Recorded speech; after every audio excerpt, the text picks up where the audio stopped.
Hello everybody, my name is Elle. Welcome to another episode of Palettes I Wish Existed. I was not planning on doing another one of these so soon. I just did one 2 weeks ago with Urban Decay. I was very inspired by MakeupStruggles and her palette redesign series, and I followed her instructions on how to customize your own palette, and it was so much fun. But I wanted to take it really slowly, let inspiration happen naturally, and just sort of work on things, and I thought my next one might be in a couple of months. But then Anastasia of Beverly Hills' upcoming eyeshadow palette got leaked. The Soft Glam palette. And I was disappointed. Honestly, I was expecting more just because the brand has been, in my opinion, at the forefront of so many changes when it comes to makeup. They've been very influential and they've had some amazing products. Look at the influence of modern Renaissance and even look at subculture and how different that was compared to everything else that was coming out last year. And so I thought this year there was going to be some really cool, new, unique stuff, especially when it came to eyeshadow, and then Soft Glam was announced and I was just not that inspired by it. It's a beautiful palette. I love the story behind it. I understand 100% where it's coming from, but it feels to me like something that should have came before modern Renaissance, not afterwards. Like, it almost feels like going backwards in a way. So I love Anastasia as a brand. I have so many of their products and I love using them. Like, subculture is one of my absolute favorite things. But I just was inspired by Soft Glam to think of a couple of things that I wish existed. A couple of things that I feel like would maybe fit in with the Anastasia line, but also this is just entirely for fun. I have nothing to do with developing products. I just really enjoy and love makeup. I'm very, very passionate about it. And I also have other passions besides makeup, and some of them influenced these palettes. And I was inspired by Anastasia and Norvina because of the thought that goes into product development, and I really like where they pull inspiration from. If you look at modern Renaissance, if you look at subculture, I like that a lot of inspiration was pulled from history and from culture, and so it's very inspiring to me, and that's where these three palettes that I came up with came from. But again, it is fan art, it is fan fiction. I am, in case you didn't already know, a huge fangirl of a lot of different things. I've written fan fiction, I've made fan art, I've made fan videos, I've done all the crazy fandom stuff, and this is another way of expressing that in something else that I'm interested in. So anyway, I had so much fun with the Urban Decay one. I just wanted to share a couple of these things with you guys. So I have three palettes. Two of them are like sister palettes, and that was inspired by modern Renaissance and subculture because those two palettes are supposed to be sister palettes, and I really like that concept, that idea of things bouncing off of each other. And that's where I was inspired by Romanticism and the Industrial Revolution. And I know that sounds like really intense for makeup, but I was very inspired by different aspects of these parts of history.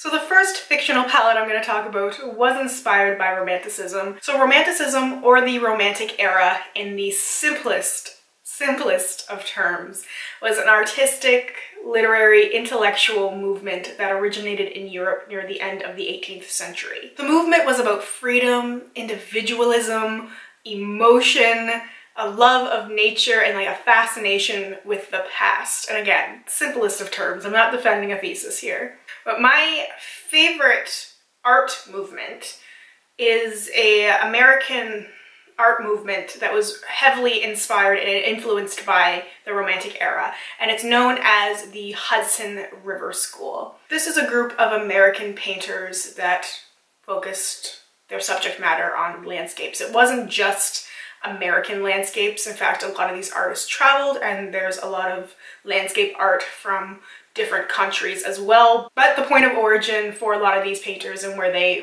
learned is America. So it's an American art movement that existed around the same time as the Romantic era. It sort of came in around the tail end of Romanticism, when Romanticism was ending, because the painters were inspired by the love of nature and some of the subject matter that these Romantic era painters were doing. It's just a slightly different way, and it's something that inspires me most. I love landscape art more than anything else. I love looking at it. I could just stare at these paintings for hours and hours. My absolute favorite painter is Frederick Edwin Church, who is one of the key players in the Hudson River School movement. His artwork is just the kind that makes me cry. I've only been fortunate enough to see a few of his paintings in person once when I was in Boston, and like I couldn't tear myself away from looking at them. Like I never understood it when you would see other people get so emotional with artwork. I never understood why until I discovered his work and just how much it spoke to me, and the colors and just every aspect of this art is so inspiring to me, and I hope to be able to see more of his work in person someday. It's like one of those bucket list items for me. But anyway, this is the landscape palette. It's inspired by the artist's palette, by the color choices that they would use with their paintings. It's muted and it fits in both with that artistic movement, but also with the Anastasia eyeshadows, because a lot of the times, even if they're bold colors, they tend to be muted, and I really like that for Anastasia. I like that they're not bright and really too vibrant. I love that they have these muted, reserved colors that are still so beautiful, and that you can really play with them and create beautiful things and create works of art. You know, to me, makeup is definitely an art form. So I felt like this concept would work really well. I used Subculture as a base. I didn't Photoshop out names or add ones in. If I did, I would definitely have named shadows after painters, after their works, after authors, poets. Some of my favorite poets, to no surprise, come from or originate from the Romantic era, like William Wordsworth, Edgar Allan Poe, who is one of my favorite literary figures. A lot of people don't realize that he was part of that era, but really his genre is like dark romanticism. I'm an English major, that's what I got my degree in, so excuse that little tangent. But anyway, this palette, it's definitely similar to Prism and to Subculture, and that was intentional, just because this is a fictional palette, and I wanted it to seem sort of believable, though, in a way, like in the way that people write fan fiction to make it seem like it would really happen. That's what I wanted to try and accomplish with my vision here, and also I'm just very excited to pretend play makeup inventor. So the palette choices here are very simple. They're very much inspired by the artwork, as I said previously.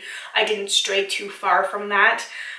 There's a pale matte yellow, a shimmery light blue, a soft blue purple. That's like a color I've noticed a lot in some skies. A deep matte brown. It's landscape, of course, there has to be brown. The shimmery red, so it's a red with some orange glitter in it. It's a very muted color though, but I thought it would be very pretty as a lid shade. But that color was inspired by the more dramatic landscape art, the sunsets, the really vibrant, rich colors. That's really as rich as I wanted to go in terms of something a little bit more warm. There's a beautiful matte sky blue, a matte gray, there's a lot of mattes in this palette because I just like the idea of more matte shades with a landscape color. There's a matte cream shade with a little bit more brown in it than white. There's a soft green, a metallic brown, a muted mustard shade, a muted green, a mossy metallic green, and a deep forest green. I really wanted to try and capture different parts of landscape, and I'm just imagining some beautiful landscape art on the face, how beautiful it would be. So yes, I was very inspired by art with that palette, and I know it's similar to things that already exist, but to me this is beautiful, and it's a color scheme that really inspires me. So the second palette, the companion or sister palette to the landscape palette, is the industrial palette, inspired by the Industrial Revolution. So the Industrial Revolution was a period in time between the 18th and 19th century where there were significant changes and developments in agriculture, manufacturing, transportation. There was was an advancement in new mechanical technology. There were cultural and socioeconomic shifts as well during this time, and a lot of it was good. A lot of it was very, very good, but it was a push away from the past, and people were moving away from nature and moving towards machines. And that's where Romanticism was partially in response to that. But my fictional industrial palette is largely inspired by the technological advancements. So the use of new materials such as iron and steel, new energy sources like electricity and coal. So this is a cooler palette in tone. It's less inviting than landscape intentionally, but I think it's still complementary. To me, I like that each palette is like a chapter, and together they are a story. And that's how I envisioned it, that you could have each palette separately and it works beautifully on its own, but together it really tells a story. And so I was very inspired to have things that worked well together, but also worked apart. And that's where this palette came in. So I like that it's much, much cooler, and it's something, this I feel like is something that's really missing from makeup in general right now. I don't feel like there's a whole lot of blues and a lot of cooler things in general. I tried to keep warm tones to a minimum with this palette because that's the feel I wanted. I wanted it to feel more like a cool palette and not like a warm palette with two cool colors in it. So the first shade is a metallic gold and silver. I wanted it to be a shade that was a good mixture of both. I have a matte blue gray, a deep metallic silver, because I also have a light silver in there as well. I have a matte brown that leans a little bit more warm. I wanted it to have like a similar feel to a gold, but just be matte. There's a deep glittery blue. I have a matte pale blue-green, and then there's a metallic rose gold. Then there's a metallic white with a hint of gray that I thought would be a really cool highlight. A lighter matte gray, a brighter matte blue, the brighter silver, a deep gray with brown undertones, a metallic gold, and a black. Because I feel like in that kind of a palette, you really need a grounding shade like a matte black. And I feel like the two palettes would work well together. You could create looks using both of them, pulling in shades from each one. The blues and the greens would work well together. Having those really cold, frosty colors with some of the lighter things, pairing silvers and greens and the mustard shade with golds. Like, I can envision all of those things, and I really wish I had colors that were similar to that. In most cases, I really don't have a lot of these colors. Blues and greens and some of those cooler shades and variations of cooler things are very hard to come by these days. And that's what I really want to push for with the makeup industry, because I really feel like warm tones are so oversaturated right now. They're just all kind of the same, right? Orangey, warm browns, enough, please, something else. I just want it to be more accessible, some of these other kind of colors, so that we can play and have more of a variety. And those things, those warmer tones don't have to go away. Just also include some of these other things. Have a bit of a variation. Now, the last palette I thought of is sort of my response to the Soft Glam palette, but it's not like a sister palette at all. It's just something I thought of when I thought of the word glam, and I thought of glam rock. And I'm sure your mind instantly goes somewhere when I say glam rock, whether you are familiar with it or not.